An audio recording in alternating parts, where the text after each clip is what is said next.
ہے مومنوں کے دل کا اجالا شان رمضان۔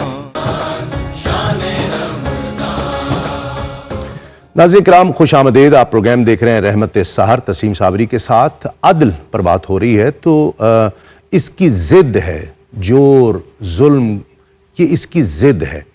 تو عدل کا تقاضا ہے انسان سے، تو یہ کیوں کہا گیا کہ انسان اپنے اوپر ظلم کرتا ہے؟ اس سے کیا مراد ہے ڈاکٹر صاحب؟ اس میں دیکھیں دو تین پہلو ہیں۔ قرآن پاک کی آیت ہے اعوذ باللہ من الشیطان الرجیم وما ظلمہم اللہ ولکن کانوا انفسہم یظلمون۔ اللہ نے ان پر ظلم نہیں کیا بلکہ وہ اپنے اوپر خود ظلم کر رہے ہیں۔ اب خود ظلم کرنے کی کئی جہات ہو سکتی ہیں۔ ایک یہ ہے کہ گناہ کے ذریعے سے اپنے اوپر ظلم کرنا، ٹھیک ہے، یعنی امام غزالی نے لکھا ہے رحمۃ اللہ علیہ کہ جو گناہ ہے نا یہ در حقیقت روح کے اوپر ظلم ہے۔ امر ربی ہے نا، روح مجلہ مصفہ اللہ نے بھیجی ہے نا، جی ہاں، تو اسے جب ہم آلودہ کر دیتے ہیں یہ ایک ظلم کی شکل ہے، ایک ظلم کی شکل ہو جائے گی نا ٹھیک ہے۔ گناہ کے ذریعے۔ دوسرا یہ کہ اللہ نے، میں نے پہلے ایک پروگرام میں عرض کیا تھا، اللہ کی شان خلق اور شان امر کا انسان مظہر ہے، اس لیے اس کو چھوٹی دنیا، کائنات صغیر اس کو کہا جاتا ہے۔ تو اس کے جسم کے بھی تقاضے ہیں، اس کی روح کے بھی تقاضے ہیں، ٹھیک ہے۔ تو جب جسم کے تقاضے انسان پورے کرے اور روح کے تقاضے پورے نہ کرے، نظر انداز کرے، تو یہ بھی ایک ظلم ہے۔ اسی طرح روح کے تقاضے پورے کرے، جسم کے تقاضوں کو چھوڑ دے، جس طرح حضرت سلمان فارسی ایک صحابی کے پاس گئے تھے جو ان کے بھائی تھے، تو انہوں نے ابو درداء کے گھر گئے تھے، تو انہوں نے پھر کہا تھا کہ تیرے آنکھوں کا بھی تیرے اوپر حق ہے، تیرے جسم کا بھی تیرے اوپر حق ہے، تیری بیوی کا بھی تیرے اوپر حق ہے۔ تو حضور صلی اللہ علیہ وسلم نے ان کی تصدیق فرمائی۔ یعنی اسلام یہ چاہتا ہی نہیں کہ یہ جسم امانت ہے، اس کو آپ نقصان نہیں پہنچا سکتے۔ اسی طرح روح امانت ہے، اس کو آلودہ نہیں کرنا، آپ نے صاف رکھنا ہے۔ ذہن امانت ہے آپ کے پاس، جسم کو، یعنی اگر کوئی شخص ہے جو وہ دیکھ رہا ہے کہ یہ خطرناک ہے یہاں پر جانا، میری جان جا سکتی ہے، وہاں سیر کے لیے جانا یہ ٹھیک ہے؟ نہیں، دیکھیں یہی میں کہہ رہا ہوں نا کہ یہ ظلم کے زمرے میں ظلم کے زمرے میں آئے گا، جان بوجھ کر اپنے آپ کو ہلاکت میں ڈالنا۔ ایک پتہ ہے کہ ایک جگہ سنو فال بہت تیز ہو رہی ہے، یہاں اوپر جانا جان کو خطرہ ہوگا، پھر بھی میں گھومنے پھرنے سیر کرنے جا رہا ہوں، تو یہ نہیں، یہ ظلم ہے، یہ ظلم ہوگا، یہ اپنے اوپر بھی ظلم ہوگا، اپنے خاندان نہیں بھی ہوگا تو وہ ظلم کو دعوت دے رہا ہے، جان بوجھ کے دے رہا ہے نا۔ یہ جسارت ہے، مطلب ایسا سٹیپ نہیں لینا۔ دیکھیں نا، ہاں اس وقت آپ سٹیپ لے سکتے ہیں جب آپ کسی انسانی جان کو بچانے کی ضرورت ہو، ٹھیک ہے، یہ نہیں کہ اپنی جان آپ جو ہے نا وہ مصیبت میں ڈال دیں، ٹھیک ہے۔ وہ ایک الگ تقاضا ہے، وہ جذبہ ہوتا ہے جو آدمی کو وہاں تک لے جاتا ہے، اور انسان کر بھی لیتا ہے اور کرتے بھی ہیں لوگ، اور وہ جان بچانے کے لیے، جان بچانے کے لیے۔ ہاں، اور یہ عدل کے ہی کا مظہر ہے۔ جی عدل کا ہی مظہر ہے، عدل کا۔ تو ظلم کی جو ڈائمنشنز ہوئیں ان میں سے ایک گناہ کے ذریعے سے انسان ظلم کرتا ہے اپنے اوپر، ایک ظلم یہ ہے کہ روحانی جو تقاضے ہیں ان کی تکمیل نہ کر کے، ایک جسمانی تقاضے جو ہیں ان کی تکمیل نہ کر کے، ٹھیک ہے۔ پھر اس کے علاوہ اس کے دائرہ کار کے اندر جو رشتے ہیں، ناطے ہیں، جب ان کو نہیں نبھاتا تو وہ بھی ظلم کے زمرے میں آتا ہے۔ بالکل صحیح، بالکل۔ چونکہ انسان ہی موضوع ہے تو میں اس کا چاہتا ہوں کہ اس کا دائرہ کار انسان کی ذات، اس کے جسم اور روح کے حوالے سے ڈاکٹر صاحب نے بڑی تفصیل کے ساتھ بیان کر دیا۔ جسم، اپنے جسم کا انسان مالک ہے، خود کوئی چیز ڈونیٹ، میرے مرنے کے بعد میری آنکھیں ڈونیٹ کر دی جائیں، یا میں کسی کو گردہ ڈونیٹ کر دیں، یہ جائز ہے، کیا جا سکتا ہے؟ جی، اس میں جو بنیادی مقدمہ ہے وہ یہ ہے کہ انسان اپنے جسم کو استعمال کرنے کا مالک ہے، اس میں اپنی مرضی کے مطابق تصرف کرنے کا مالک نہیں ہے۔ اچھا، ٹھیک ہے، مثلا انسان اگر یہ خواہش کرتا ہے کہ میرا یہ ہاتھ جو ہے وہ یہاں نہیں ہونا چاہیے، وہ دوسری طرف لگ جائے، وہ ایسا نہیں کر سکتا۔ ایون کہ ایک انگلی بھی کاٹنا چاہے تو نہیں کاٹ سکتا، اسی وجہ سے خودکشی حرام قرار دی گئی ہے۔ ٹھیک ہے، انسان کہتا ہے کہ میری جان ہے، میں اپنی جان کا مالک ہوں، تو میں اپنی جان کو ختم کر لوں۔ جو پلاسٹک سرجری آج کل کرائی جا رہی ہے، لا تلقوا بأیدیکم الی التہلکہ، کہ تم اپنے آپ کو ہلاکت میں نہ ڈالو۔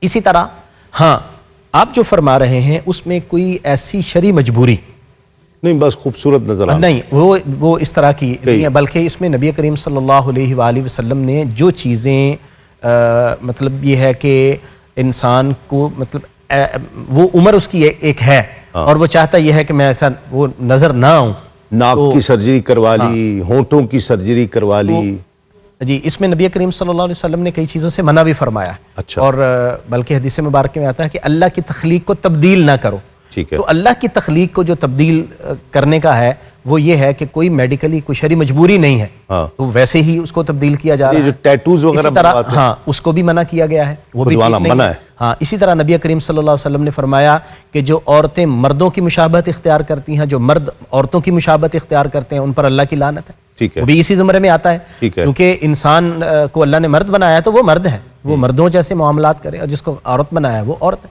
اسی طرح آپ نے جو سوال کیا ہے کہ وہ انسان جب اپنے جسم کا مالک نہیں ہے تو پھر اس کو اس کی بھی اجازت نہیں ہے۔ ہاں وہ چیز جس کے جانے سے اس کو کوئی نقصان نہیں ہوگا، مثلا جس طرح بلڈ ڈونیٹ کرتے ہیں، بلڈ ہے، ٹھیک ہے، اس کی اجازت دی ہے فقہاء کرام نے، کیونکہ بلڈ جب ہم ڈونیشن کرتے ہیں تو وہ ہمارا بلڈ دوبارہ آ جاتا ہے۔ لیکن اگر کوئی ایسا شخص ہے کہ جس کو کوئی ایسا مسئلہ ہے کہ وہ اگر بلڈ کسی کو دے گا تو اس کو خود پرابلم ہو سکتی ہے، تو فقہاء نے منع کیا کہ اس کو جائز گردہ دے دیتے ہیں، اسی طرح یہ ہے، ہاں اسی طرح ان کی بھی مطلب وہ ممانت کی گئی ہے۔ اچھا گردہ نہیں دے سکتے؟ جی یہ ساری چیزیں جو ایسی اگر کسی کی جان بچانا مقصود ہے تو دے سکتے ہیں؟ جان بچانے کا مقصد یہ ہے کہ اگر اس کا خود اپنا کوئی نقصان نہیں ہے، ڈاکٹر اس کو یہ کہتے ہیں کہ آپ کے جسم میں کوئی ایسا خود نقصان نہیں ہوگا تو پھر کسی کو کوئی نقصان دیکھیں نا، دو ہیں ڈاکٹر صاحب، دو ہیں گردے، نقصان دونوں کا کوئی کام ہے نا، ہاں تو نقصان تو ظاہر بات ہوگا، نقصان تو ہوگا جی، ظاہر بات ہوگا، بالکل تو نہیں دینا چاہیے، بالکل نہیں دینا چاہیے، بالکل نہیں دینا چاہیے۔ کلام شامل کرتے ہیں اور وقفے سے جب ہم لوٹیں گے تو کھانے پینے کے حوالے سے بھی جو انسان اپنے اوپر ظلم کرتا ہے اس حوالے سے بھی بات کریں گے۔ بسم اللہ عقیل روفی صاحب، حاضری کے حوالے سے کلام۔ بسم اللہ۔ جڑے دل وچ رکھ دینے، جڑے دل وچ رکھ دینے، ارمان مدینے دے، جڑے دل وچ رکھ دینے، ارمان مدینے دے، بن جاندے کدی نہ کدی مہمان مدینے دے، بن جاندے کدی نہ کدی مہمان مدینے دے۔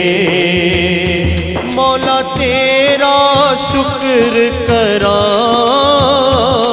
ایک بار جے کر دے میں، مولا تیرا شکر کراں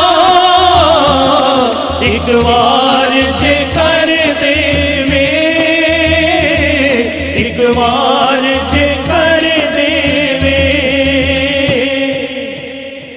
اس کو جے کم نے نہیں، اس کو جے کم لے لئی، سامان مدینے دے، جڑے دل وچ رکھ دینے، ارمان مدینے دے۔ سنے آئے مدینے تے جدوں دوروں نظر پیندی، سنے آئے مدینے تے جدوں دوروں نظر پیندی، جدوں دوروں نظر پیندی، جی کردائے ہو جائے، جی کردائے ہو جائے، قربان مدینے دے، جی کردائے ہو جائے، قربان مدینے دے، جڑے دل وچ رکھ دینے، ارمان مدینے دے۔ ایک بار زیارت جو کر آئے نے روزے دی ایک بار زیارت جو کر آئے نے روزے دی ایک بار زیارت جو کر آئے نے روزے دی کر آئے نے روزے دی ساری عمر نہیں دے سکتے ساری عمر نہیں دے سکتے احسان مدینے دے ساری عمر نہیں دے سکتے احسان مدینے دے جڑ دل وچ رکھ دینے ارمان مدینے دے. ناظرین کرام خوش آمدید. آپ پروگرام دیکھ رہے ہیں رحمت سحر تسیم صابری کے ساتھ. آخری سیگمنٹ ہے. اب انسان جو اپنے جسم پر کھانے پینے کے لحاظ سے ظلم کرتا ہے، ایک نئی اصطلاح آئی، بلکہ نئی ہمارے لیے ہے وہ، ورنہ تو زمانوں سے علاج بالغذا، یعنی کوئی چیز کم کر دی جائے غذا میں سے، کوئی چیز زیادہ کر دی جائے تو وہ جو بیماری ہے وہ ٹھیک ہو جائے گی. ہم تو مطلب ایسے کھانا کھاتے ہیں جیسے یہ آخری کھانا ہے ہمارا. اس حوالے سے جی بڑا اہم سوال ہے. دیکھیں اصول اگر ہم پیش نظر رکھیں نا تو ہمارے لیے آسانی ہوتی ہے. انسان کی پیدائش عدل پر ہوئی ہے، اس کی بقا بھی عدل میں ہے، ٹھیک، اور اس کی عزت بھی عدل سے وابستہ ہے. بے شک. یہ تین چیزیں میں نے عرض کی. پیدائش بھی عدل پر ہوئی، تخلیق اس کی، اور اس کی بقا بھی عدل میں ہے، اور اس کی عزت بھی عدل سے وابستہ ہے. بے شک. کھانے پینے کو لے لیں، جو بہت کھاتا پیتا ہے کیا اس کی عزت ہوتی ہے؟ نہیں. اور جو بڑے مہذب طریقے سے کھاتا ہے، ضرورت کے مطابق کھاتا ہے، وہ معزز ہوتا ہے. ٹھیک ہے. اور اس کی جسم کی بقا بھی اسی میں ہے. ٹھیک ہے. وہ اپنے جسم پر ظلم نہ کرے. آقا علیہ الصلوۃ والسلام کی سنت کیا ہے اس حوالے سے؟ سنت رسول اللہ صلی اللہ علیہ وسلم کی حکیم محمد سعید مرحوم تو کہتے رہے ایک ناشتہ ایک کھانا، ساری زندگی وہ اس کے قائل رہے. میں ذاتی طور پر کوئی 1998 سے میں اس پر عامل ہوں کہ صبح اور شام کا کھانا میں کھاتا ہوں. ٹھیک ہے. ٹھیک ہے. ٹھیک ہے. اب جیسے جیسے عمر بڑھتی ہے تو میڈیکلی جو بایولوجیکل چینجز انسان میں جسم میں آتی ہیں تھوڑی بہت عمر کے ساتھ ساتھ، 40 سال کے بعد، 50 سال کے بعد، پھر اس کو اپنی خوراک میں توازن قائم کرنا پڑتا ہے زیادہ اور احتیاط، اگر اس نے صحت مند رہنا ہے، اور یہ اس کے اوپر لازم ہے. ٹھیک ہے. جو اس کی استطاعت ہے اس کے مطابق وہ کسی ایکسپرٹ سے رائے لے کر وہ کوشش کرے. اور سب سے بہترین علاج بالغذا ہے. جی ہاں. اسی کو کنٹرول کرے جو فائدے میں اس کو زیادہ کرے. زیادہ کریں. جی ہاں. جب ہم مطلب ہر چیز کو کھاتے رہتے ہیں اور آخر میں ہم جی وہ قہوہ پی لیں گے اور نارمل کر لیں گے، یا واک کر لوں گا، یہ ظلم. ڈاکٹر صاحب کیا کہتے ہیں آپ؟ بالکل اسی طرح ہے. اب نبی کریم صلی اللہ علیہ وآلہ وسلم نے کھانے کے حوالے سے جو آداب بیان فرمائے ہیں، آپ کی اپنی عادت مبارکہ تھی کہ آپ بہت کم کھانا استعمال فرمایا کرتے تھے، اور صحابہ کی بھی آپ نے یہی تلقین فرمائی. بلکہ آپ کے دسترخوان پر جو آپ کے ساتھ بچے بیٹھے ہوتے تھے ان کو بھی فرمایا کرتے تھے. مطلب ایک صحابی ہے وہ فرماتے ہیں میں چھوٹا بچہ تھا تو میں کھانا کھا رہا تھا تو کبھی میں ادھر سے کھاتا کبھی ادھر سے. حضور صلی اللہ علیہ وسلم نے فرمایا کل مما یلیکا، جو تو آپ کے سامنے پڑا ہوا وہاں سے لو، ادھر ادھر سے نہ اٹھاؤ.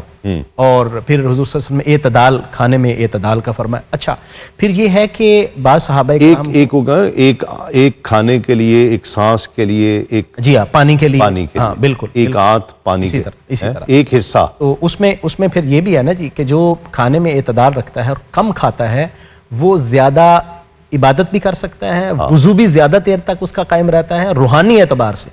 تو ہمارے بزرگوں نے یہی وہ نسخہ بیان کیا نا جی، کم خوردن، کم گفتن، کم خفتن، یعنی کم کھانا، کم بولنا اور کم سونا.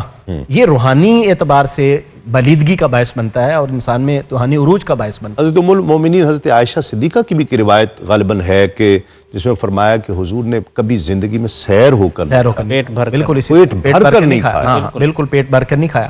اور آپ دیکھیے کہ حضرت سیدنا علی المرتضیٰ رضی اللہ تعالیٰ عنہ کے شعبہ چشم تھا، حضور نے ان کو منع کیا آپ نے کھجور نہیں کھانی، یعنی کھجور میں چونکہ وہ گرم ہوتی ہے اور اس کا نقصان ہو سکتا ہے. اس کا مطلب یہ ہے کہ آپ کھانے پینے میں اپنی طبیعت کا بھی احتیاط خیال رکھیں کہ کون سی چیز میرے لیے نقصان دہ ہو سکتی ہے. اچھا اس میں مجھے اجازت دیں، مجھے ایک بات یاد آ گئی. حضرت صہیب رومی جب ہجرت کر کے آئے نا تو بہت تکلیف میں تھے، سارا کچھ دے کر آئے، پھر اشوب چشم بھی تھا، لیکن صحابہ کرام کے آپس میں بڑی محبت تھی نا.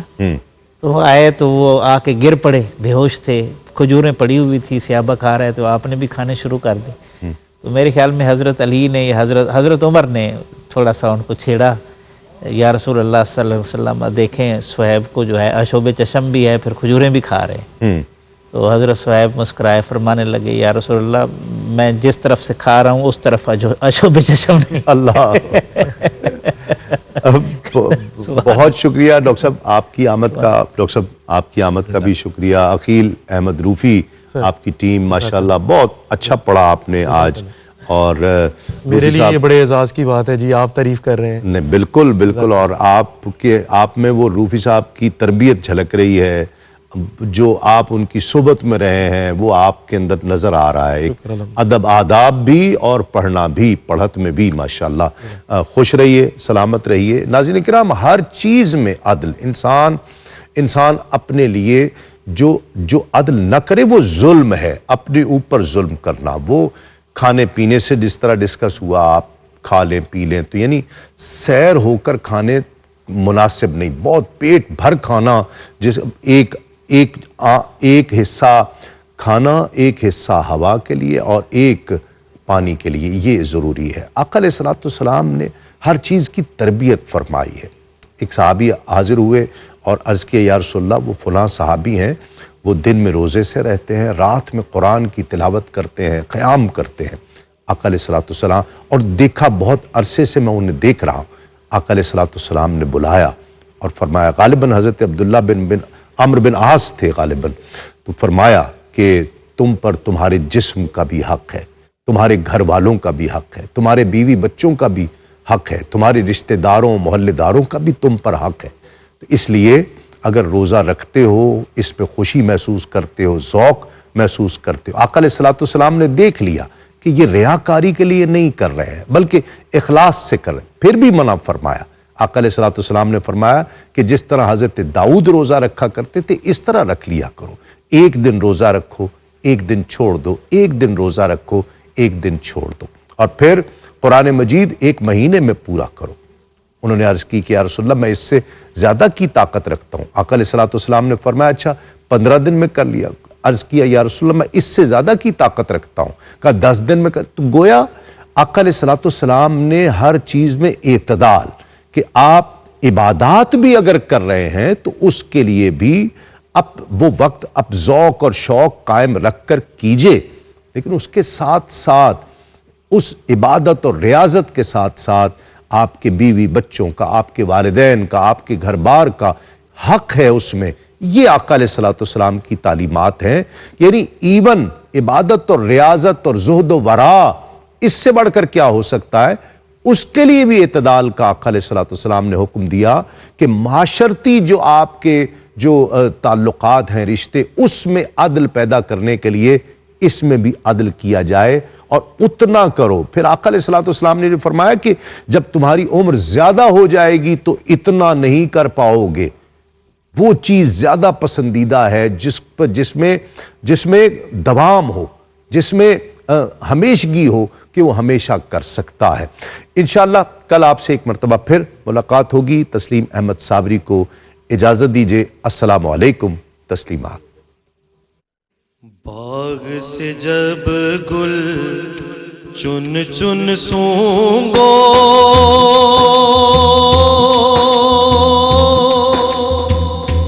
گجرے ہار بناؤ،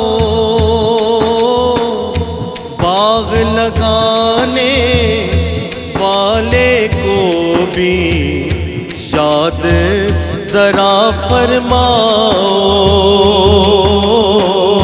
باغ لگانے والے کو بھی یاد ذرا فرماؤ. عرض فقیر کی دہان سے سننے دانش مند سیانے، جس کی اپنی سیرت اچھی کسی کو برا نہ جانے، جس کی اپنی سیرت اچھی کسی کو برا نہ جانے. بے شک ہو 100 نوکر چاکر کام گھر میں آگے، یار کی خدمت اپنے ہاتھ سے کریں تو قسمت جاگے، یار کی خدمت اپنے ہاتھ سے کرے تو قسمت جاگے. عدل کریں تے تھر تھر کمبڑ اونچیاں شاناں والے، فضل کریں تے بخشے براون میں جے وی مکالے، فضل کریں تے بخشے جاون میں جے وی مکالے. میرے آقا نے فرمایا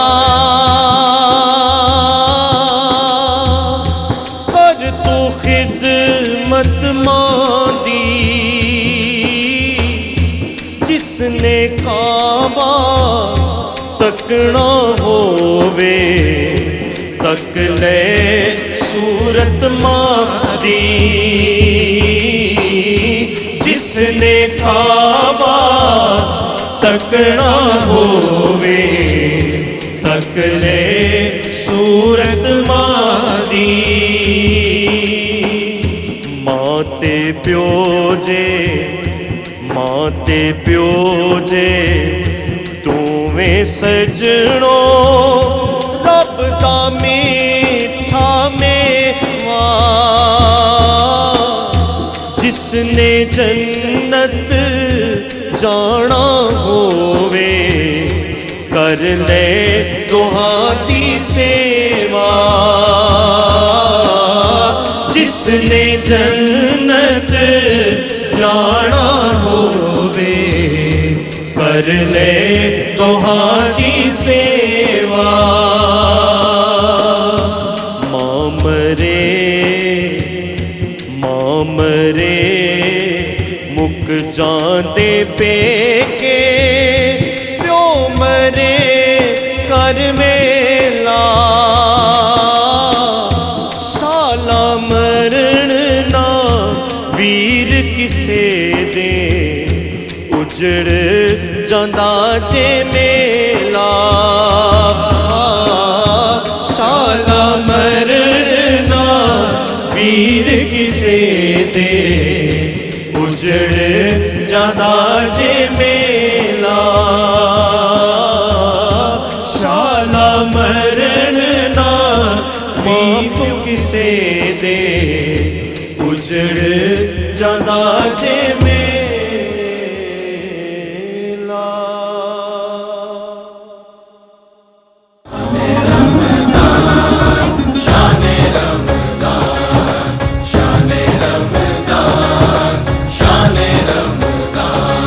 ہے مومنوں کے دل کا اجالا شان رمضان.